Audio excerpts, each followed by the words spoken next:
Tervetuloa kuuntelemaan Pohjois-Karjalan sosiaaliturvauudistuksen podcasteja vapaaehtoistoiminnan uusista tarinoista. Kerrotko, Katri, mistä tänään puhutaan? No, tänään meidän podcastissa keskustellaan maahanmuuttaneiden kokemuksista vapaaehtoisena toimimisesta. Ja lisäksi meidän vieraat antaa myös vinkkejä yhdistyksille ja vapaaehtoistoiminnasta kiinnostuneille maahanmuuttaneille. Mutta ketäs meillä maassa tänään onkaan vieraana? Meillä on tänään vieraana Vlad ja Larain, joilla on monenlaista kokemusta eri vapaaehtoistehtävistä. No, haluatteko Vlad ja Larain esitellä ittenne? Joo, mä voin esitellä. Hei, nimeni on Vlad, olen 19-vuotias. Mä muutin Suomen jo 3 vuotta sitten ja sitten valmistuin toukokuussa Riveriasta ja nyt olen töissä Pohjois-Karjalan Setassa. Ja teen vapaaehtoistyötä melkein vuosi. Kiva. Hei, olen Raine, olen Amerikasta ja muutuin Suomen eli 5,5 vuotta sitten Joensuuhun. Ja olen pitkästä aikaa vapaaehtoisena paljon muissa paikoissa. Voisitteko kertoa, että missä olette ollut vapaaehtoisena ja mitä tehtäviä pääsitte tekemään?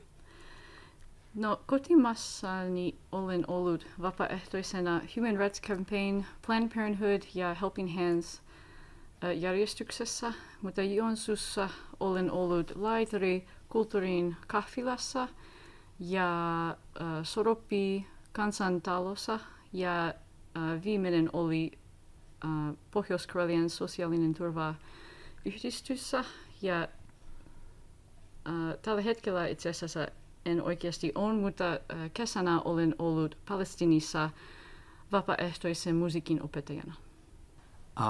Minäkin olen vapaaehtoisena kotimaassani Venäjällä auttamassa veteraania ja sitten Suomessa olin vapaaehtoisena Pohjois-Karjalan Setassa ensiksi englanninkielinen ryhmän ohjaajana.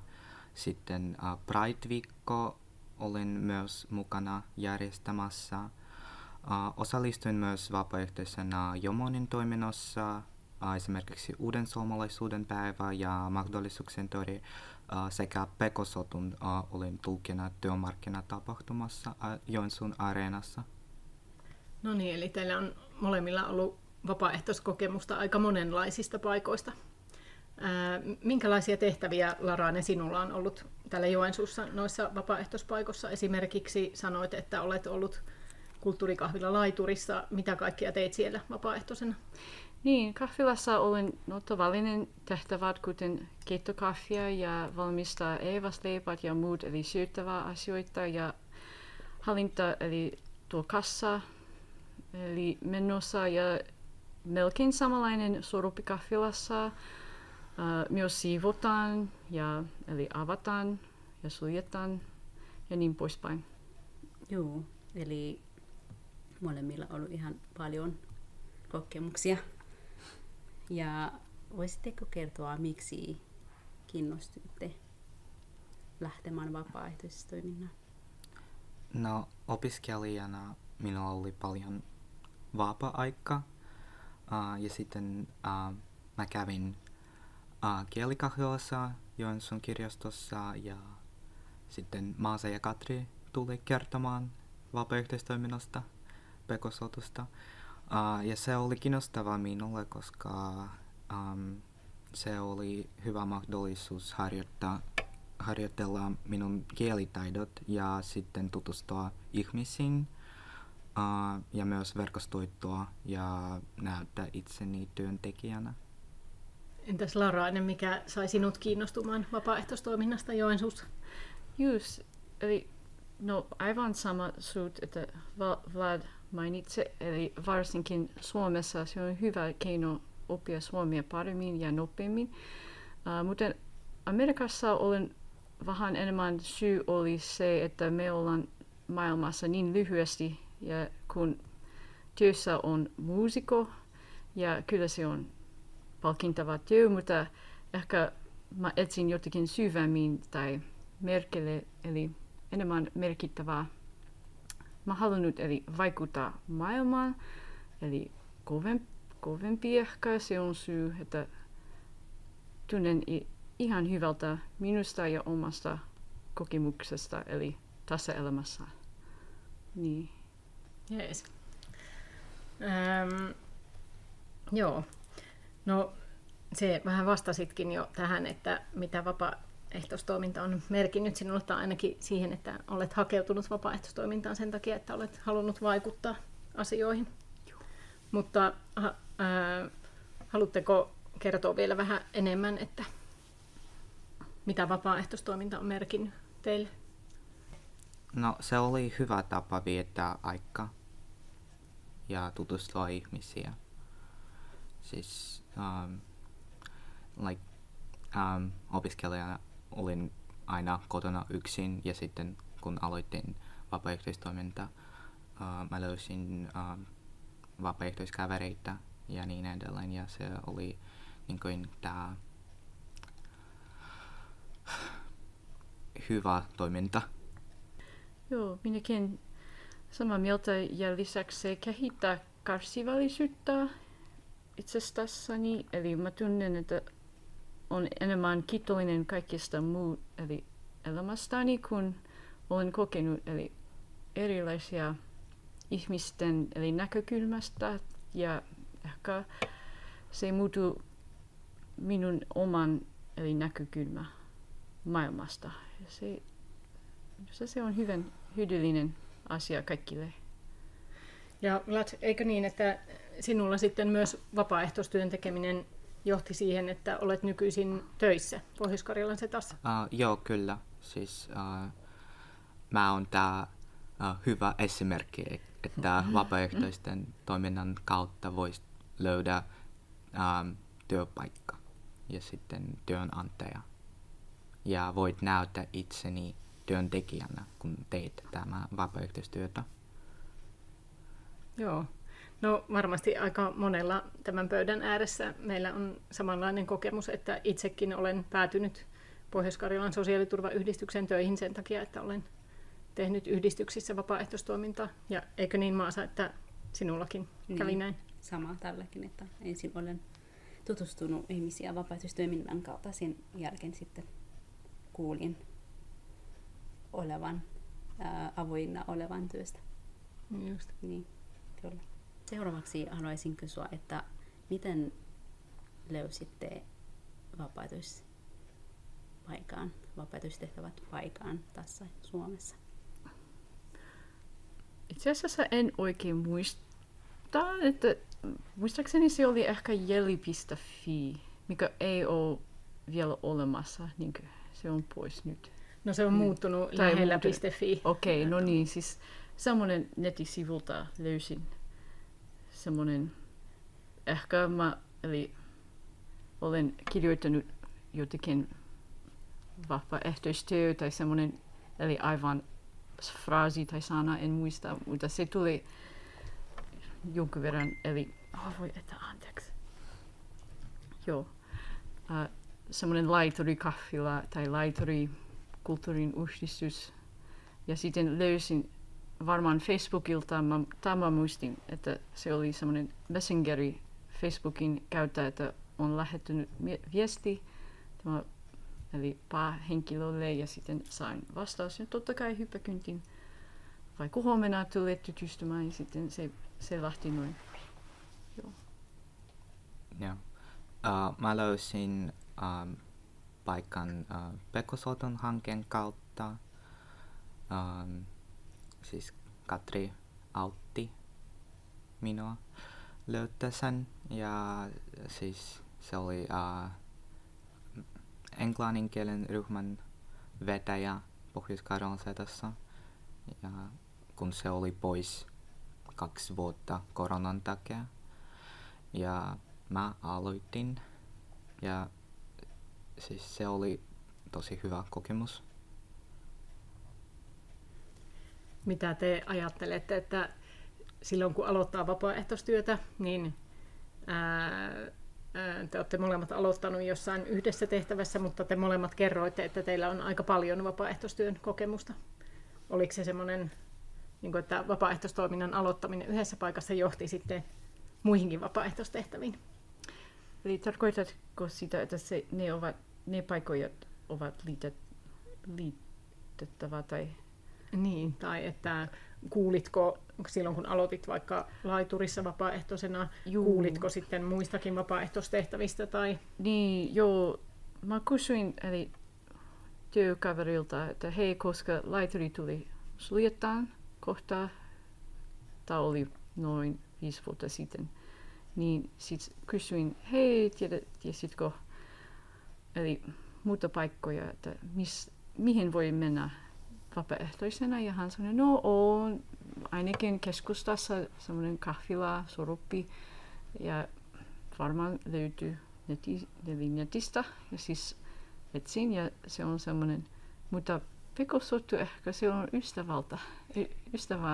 ystäväniltä tuli tieto, että hei, tarvitaan nyt vapaaehtoisen, ja sitten vertaisohjaaja, ja siis ystävän kanssa sai sen mahdollisuus.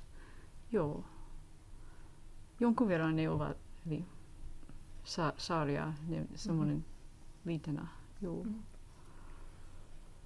Joo, siis yhdistykset antavat tietoa, että meillä on tämmöinen tapahtuma ja etsimme vapaaehtoisia, siksi se on helppo jatkaa tehdä vapaaehtoistyötä. Se voisi olla vähän vaikea aloittaa, mutta siis helppo jatkaa. Niin, kun pääset siihen käsiksi. Kun pääsit ja teet vapaaehtoistyötä, sen jälkeen sinulla on jo kokemus ja ihmiset haluavat sinua vapaaehtoistoiminnan. Joo, eli molemmat aloititte vapaaehtoistyötä heti, kun pääsitte Suomeen. Ja tässä sitten erilainen kulttuuri ja kielikin. Ehkä ette osaa silloin suomen kieltä. Minkälaisia haasteita tuli mieleen, että kysymään, että minkälaisia haasteita teillä on? Osaan sanoa, että puhekieli oli vaikein osa. Varmaan kun oli kiireinen, eli tämä kahvila oli ollut tämä raitatien verässä, siis paljon matkustajia tulivat heti urakalla, eli yhtäkkiä, siis on yhtäkkiä 20 ihmisiä eli paikalla, ja he kaikki haluaisivat nopeasti, eli kahvi mukaan ja niin edelleen, ja se oli tosi vaikea ymmärtää, jos he kysyvät nopeasti ja puhekielellä, siis en ymmärtänyt mitään, ja siis pitää kysyä, eli muiden kavereilta, että hei, mitä on tämä, mikä tämä mies haluaa, koska en ole aavistustakaan, mikä se on menossa. Siis, niin, se on hyvin stressattava tilanne, kun en osannut puhua ollenkaan. Suomen lisäksi ei ollenkaan puhekieliä ymmärtäminen. Se oli hyvin vaikea mulle. Joo. Joo, sama mieltä, että se ensiksi oli vaikea puhua suomea, mutta siis voit aina kysyä englanniksi, jos et ymmärrä. No Vlad, sinä et aloittanut heti vapaaehtoistoiminnassa, miten mä sanon, vaan ehkä sitten kun valmistuit? Tai... Joo, siis ennen kuin valmistuin, ehkä viime joulukuussa aloitin ryhmän ohjaajana. Joo, ja sitten 2 vuotta Suomessa en tiennyt, että on tämä asia kuin yhdistys ja vapaaehtoistoiminta. Ja siis se on ehkä ei ole tuttu asia maahanmuuttajille. Joo, me ollaan tavattu tosi paljon maahanmuuttaneita, jotka on kiinnostuneita vapaaehtoistoiminnasta ja ei ole just itse etsinyt sitä vapaaehtoispaikkaa, koska ei ole tiennyt, että täällä niin kuin monet vapaa-ajan toiminnot tai kulttuuritoiminnot tai muut on yhdistysten järjestämiä Suomessa. Kun sanoit, että maahanmuuttaneet ei välttämättä tiedä siitä, että voisi lähteä mukaan vapaaehtoistoimintaan ja sitä kautta voi tutustua sitten ihmisiin, niin onko sinulla jotakin vinkkejä suomalaisille yhdistyksille, että miten he voisivat niin kuin kertoa toiminnasta maahanmuuttaneille, että he pääsisivät mukaan vapaaehtoistoimintaan? Joo, olisi kiva mainostaa enemmän ja antaa tietoa maahanmuuttajille, että Suomessa on tämä asia kuin yhdistys ja siis on paljon erilaisia yhdistyksiä ja siinä voit, jos se tuntuu hyvältä, olla vapaaehtoisena tässä yhdistyksessä ja se on hyvä mahdollisuus oppia suomea ja tutustua ihmisiä. Ja olisi hyvä myös antaa mahdollisuutta tehdä työtä ensiksi englanniksi, jos ihminen ei osaa vielä suomea niin hyvin. Kyllä. No Larain, sinä sanoit, että sinä olit järjestössä tai monessa järjestössä ollut vapaaehtoisena jo ennen kuin muutit Suomeen, niin ajattelitko silloin, kun saavuit tänne heti, että etsin täältäkin jonkun yhdistyksen vai miten lähdit?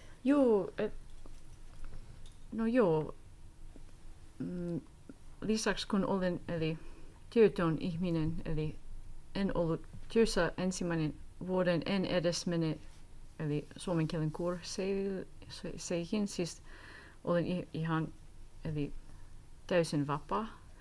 Ja siis se on hyvä, kuten sanoin, eli tapa oppia suomen kieltä nopeasti, sitten tutustua ihmisiin ja kulttuuriin ja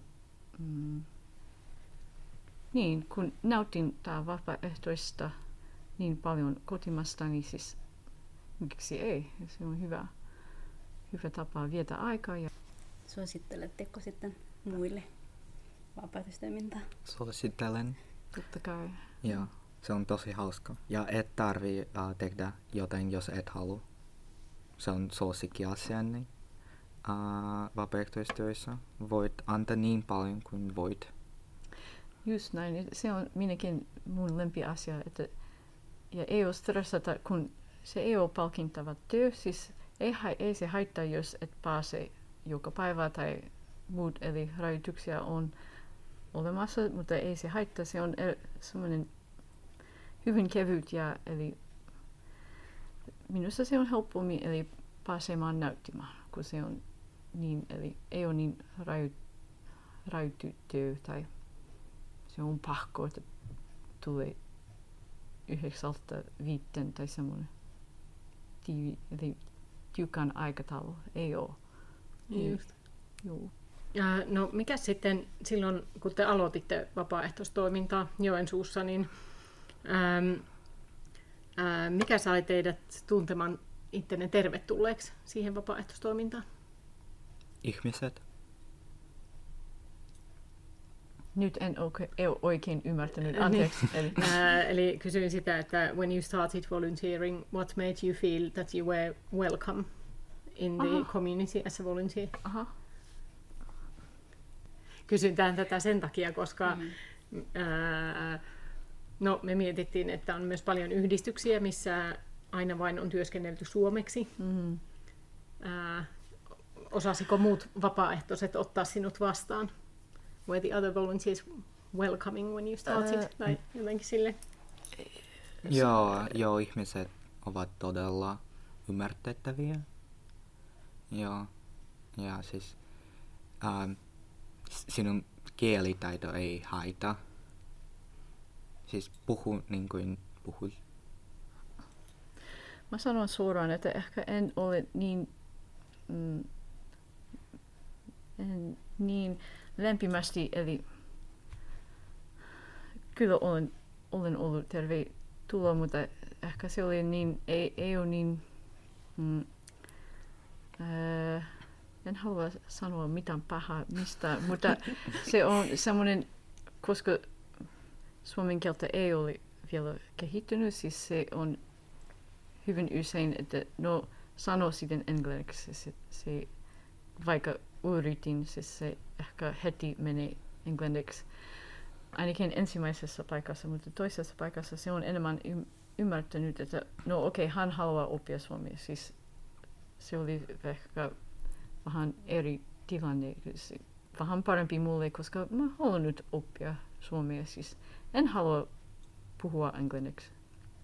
Mutta jos se riippuu, ja suurin osa muista vapaaehtoisia ihmisiä oli totta kai tosi eli kiltiä ja kärsivällisiä ja niin edelleen, mutta ei kaikki. Ja se on normaali. Suomessa tämä on ensi kertaa, kun mä tystyin semmoinen, eli Suomen kulttuurin, miten sanoa, ne sanoo suoraan. Ei ole mitään, eli sokerittu tapa. Se on ihan kuiva ja suoraan. Ja en ollut vielä eli Amerikassa. Se on nyt Suomessa. Se on erilainen kommunikaation eli tapa. Ja se on ok, mutta ensin kertaa ehkä vähän järkyttävää. Eli niin, että se ystävällisyys näkyy eri tavalla tässä kuin kotimaassa. Niin, ihmisten kun muiden kanssa vuorovaikutuksessa esimerkiksi siihen henkilön ystävällisyys näkyy eri tavalla. Niin, tai eri kulttuuri kuin omassa kotimaassa. Joo, jos esimerkiksi tein tehtävää väärin, sitten se on sanottu suoraan ja ehkä kovemmalla tavalla. Siis, että en odottanut, että se on niin ehkä suoraan ja niin kova, mutta nopeasti tutustyin ja se ok. Ei ole mitään pahalla, vain se on suomalainen tapa. Ja nyt arvostan sitä, koska ei tarvitse arvata, jos kaikki menee hyvin tai ei, koska jos ei mene, sitten varmaan kuuluu. Kyllä. No, mitä te ajattelette, kun olette toimineet vapaaehtoisena, mitä se sinun osallistuminen yhdistyksen vapaaehtoistoimintaan on tuonut sille yhdistykselle? No, ehkä se on tuonut uutta toimintaa ja sitten uutta osallistujia yhdistykseen.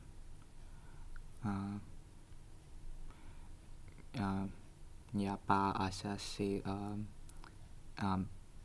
ei suomen kieliä osallistujia, niin kuin ehkä opiskelijaa tai maahanmuuttajia. Siis tämä mielestäni on kiva. Joo, mä uskon, että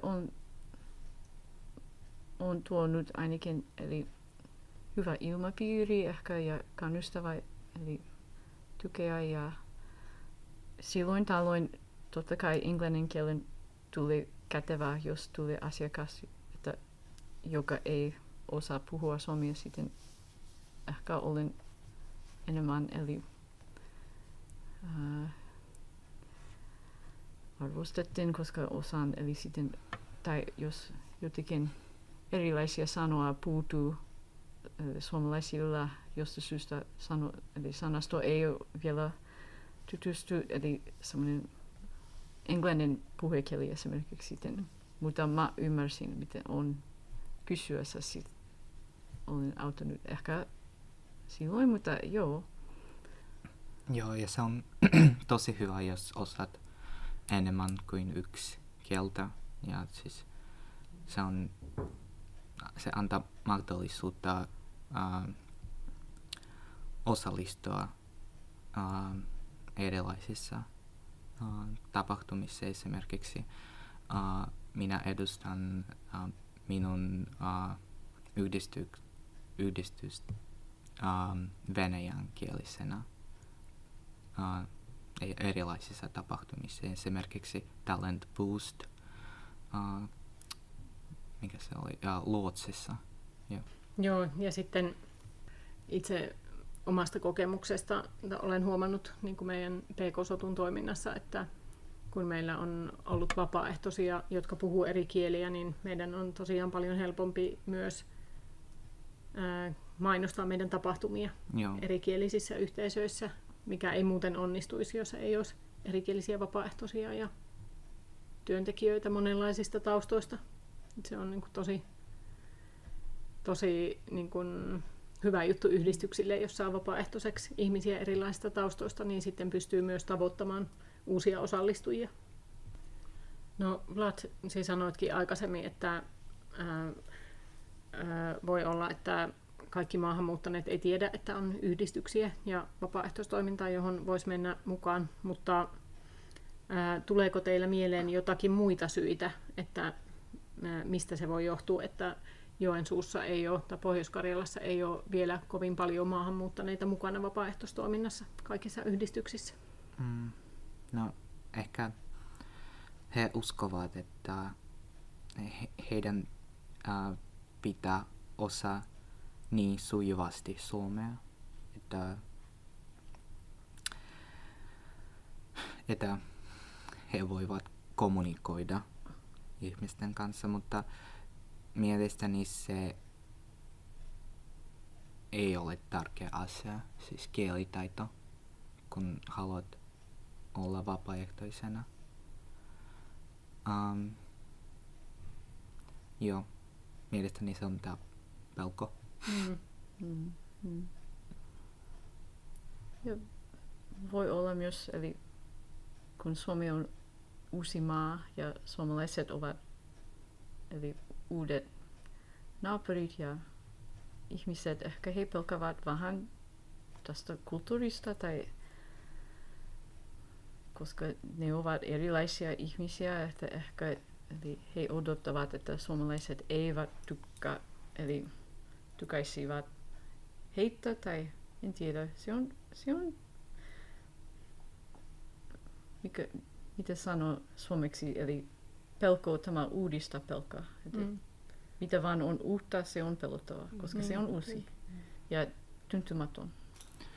Ja se voisi olla myös, että ihmiset ajattelevat, että vapaaehtoistoiminta on just työ, jota sinä teet ilmaiseksi. Siis se ei ole niin harrastus. Se on vain työ, mitä teet ilmaisesti, maksuton työ. Kova maksuton työ. Niin. Mutta se ei ole totta. Jonkun verran se on, niin kuin, että ehkä koska jos ei, no sama pelkkä ei ole rahaa, mutta se on muiden asioita, vaikka suomen kielen oppiminen ja ehkä eli ihmisen tutustuminen ja verkkotyö ja siis saa enemmän. Mutta olen samaa mieltä, että se ei välttämättä ole kova työ. Esimerkiksi ei ole mitään eli tehtässä eli työntekijän. Että se on enemmän kuin maksuton työ. Eli varmaan sitten yhdistysten, jos he haluaa myös houkutella maahanmuuttaneita mukaan vapaaehtoistoimintaan, niin kannattaisi kertoa, että mitä kaikkea voit saada vapaaehtoistoiminnasta tai minkä takia kannattaa tehdä vapaaehtoistyötä. Mitkä mahdollisuuksia. Minusta se oli hyvä, eli vinkki tai ehkä fiksu, jos ne yhdistykset menevät eli saman päivänä yhteen paikkaan, missä on eli ne suomen kielen kurssit maahanmuuttajille, vaikka yhden päivän on semmoinen vapaaehtoisen, kuten meillä oli eli tässä kirkkokadulla vapaaehtoisen festivaali tai Vapaaehtoistoiminnan messut. Niin, semmoinen. Mutta semmoinen suomen kielen, missä on kaikki maahanmuut, eli se on pakko mennä suomen kielen kurssille, no ok, ja sitten yhden päivän, eli sen sijaan olisi paljon eri pöydät, mihin kaikki eli opiskelijat saavat tutustua eri yhdistyksen ja mikä on menossa, jos tulet vapaaehtoisena meille. Siis ehkä tämä olisi, kun ne ovat kaikki yhdessä kohdassa, siis miksi ei miksi he eivät mene markkinointimaan tämä mahdollisuus. Joo. Se on hyvä vinkki uudistuksille. Onko teillä lisävinkki myös sillä, että miten uudistukset voisi? Eli mainokset englanniksi tästä vapaaehtois, eli mahdollisuuksia. Julisteet ruokakaupassa tai vaikka Jaana-marketissa tai muissa paikoissa, eli mihin maahanmuuttajat menevät ehkä. Sitten ne julisteet, mutta englanniksi myös, ei vaan suomeksi. No nyt sinä olet töissä Pohjois-Karjalan Setassa. Kyllä. Kun tapaat uusia vapaaehtoisia, jotka haluavat tulla mukaan toimintaan, mikä sinusta on tärkeää, kun tapaat heidät ensimmäisen kerran työntekijänä? No ehkä mä kerron minun kokemuksestani, että se on tämä hyvä mahdollisuus löytää työpaikka, jos esimerkiksi minulla ei ole sitä. Ja suomen kielen harjoittelu myös. Minulla oli kysymys, että onko teillä vinkkejä uudistuksille niin, että kun maahanmuuttaneita on aloittanut vapaaehtoisena, ne voisivat pysyä siinä vapaaehtoistoiminnassa. Minkälaisia vinkkejä teillä on uudistuksille? Sillä, että maahanmuuttaneita voisi pysyä. Että he eivät jatkavat siellä, jatkavat siellä vapaaehtoistoiminnassa mukana. No ilman muuta se on, eli varmistaa, että vapaaehtoiset saavat eli mukava paikka ja eli, että he viihtyvät hyvin ja aina kannattaa kysyä, onko kaikki ok ja miten menee ja ymmärsitkö kaikki oikeassa ja niin poispäin, että kommunikaatio jatkuvasti tarkistaa, että kaikki on ok. Joo. Ja sano päivämäärä aina englanniksi. Tuo on hyvä vinkki. Joo, se on tosi hyvä vinkki. Niin. Ja myöskin olen itse työskennellyt paljon myös vapaaehtoisten kanssa, jotka vasta harjoittelevat suomea, mutta eivät osaa ollenkaan englantia, että yhteisenä kielenä on vain alkeistason suomi, niin silloin on tosi hyödyllistä kirjoittaa lapulle päivämäärät, milloin on sovittu, että seuraava vapaaehtoiskerta. Joo, hei, kuule, tämä on tosi tärkeää, että se on kirjoitettu, niin, koska vaikka joskus, kuten mä oon, eli lukun mukaan, eli mä haluaisin, eli näyttää siltä, että ymmärsin, koska olen hyvin, eli ylpeä joskus, mutta en oikeasti ymmärtänyt. Sitten se on aina kannattaa, ja ei ole mitään pahalla, jos kirjoittaa sen ulkoa, eli Lappiin sitten kaikki voi saastaa ne, eli ylpeys, että se ei ole eli mitään pahalla, että no en usko, että sinä ymmärsit oikein. Siis, mutta se on vielä kohtelias, että no varmuuden vuoksi kirjoitan ylös ja sitten laittaa sellainen lappu tai sähköpostilla tai tekstiviestillä ja niin edelleen. Siis, miksi ei kannata eli vahvistaa, että kaikki päivämäärät, aikataulut, ehkä tehtävät, ohjeet on ymmärrettävää. Ja siis lisäksi Google-kantaja voisi sitten ottaa käyttöön, kun se on kirjoitettu vain Google Lensin kautta tai semmoinen. Joo. Ainakin niin tärkeitä asiat. Joo. Hyvä vinkki. Tuleeko mieleen vielä jotakin muita tämmöisiä käytännön vinkkejä, jos ajatellaan vuorovaikutusta, kommunikaatiota vapaaehtoisten kanssa, joiden kanssa ei ole välttämättä sujuvasti, ei puhuta samaa kieltä. Miten voi varmistaa, että asiat tulee ymmärretyksi? Esimerkkejä käyttää, vaikka näyttää fyysisesti tai kuvaa eli videon mukaan, että mikä on menossa esimerkiksi, jos se on monimutkainen tehtävä. Tai, joo.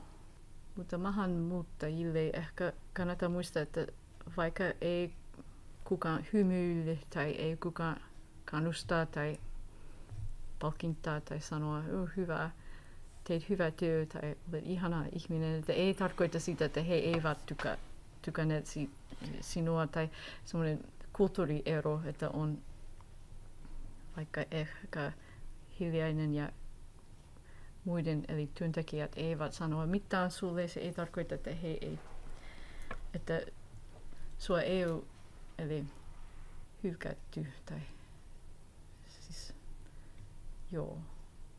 Kannattaa olla kärsivällinen ja ymmärrettävä, että tämä on vain kulttuuriasia, että ei on huono merkki sinusta. Joo, ja minulla on vielä hyvä vinkki vapaaehtoisille, että aina kysyä todistukset ja sitten aina mainitse CV:ssä tai portfoliossa, että olet vapaaehtoinen ja mikä toiminta sinä teit ja niin edelleen, koska se on tärkeää myös. Kyllä. Joo, unohdin kysyä tästä. en saa nyt. Kyllä. Joo. Kiitos Vlad ja Laraini, kun tulitte tähän. Kiitos kun kutsuitte meidät. Kiitos teille.